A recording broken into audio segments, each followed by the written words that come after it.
This is what we call Olympic gold moment.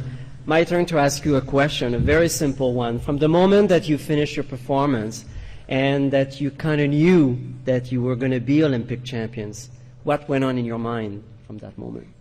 Well, when we finished that program, we were actually a little bit upset, believe it or not, because we messed up the last 5 seconds. So it took a few minutes to get over that one. I saw my mom and my sister maybe 5 minutes after the performance. My mom finally said, "Oh, just get over it. It's done. You won."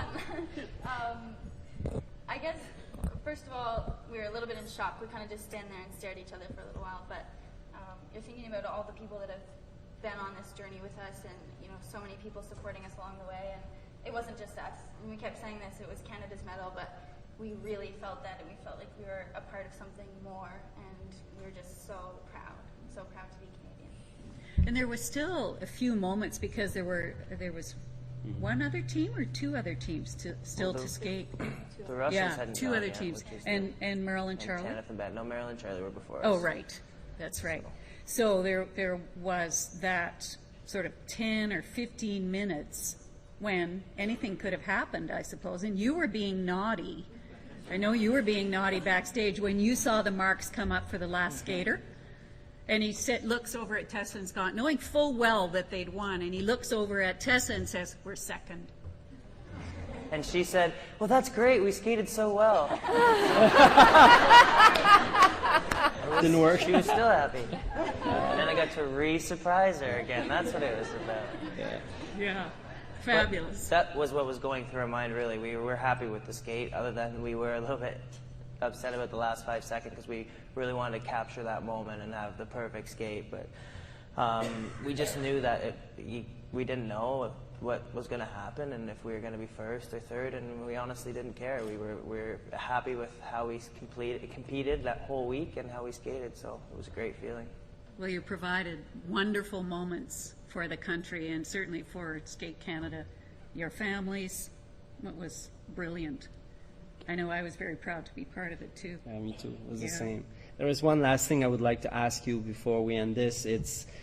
I remember the day after was kind of a bit of overwhelming because you becomes the world's property. Everybody wanted to have a piece of you, and that it's funny because everyone at Skate Canada on the team, it was always about the team and so on. We all became like the biggest fans, and we were like this, and we were so proud of you and all that. But everyone told me how professional you looked, and you were able to speak so highly about everything, not only about the games, but your fellow competitors.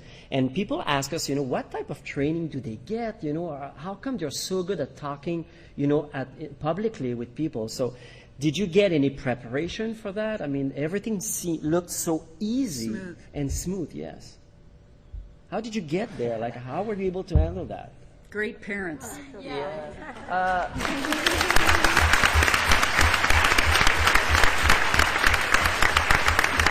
Yes, you're here, yes.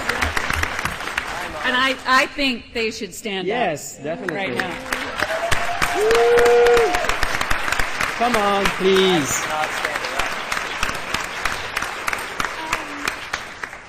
Well, great parents, obviously, and we watched other Canadian athletes handle themselves. So watching Jen Heil and Alex Bilodeau, you can't find any greater ambassadors for Canadian sport. So watching them, we were inspired.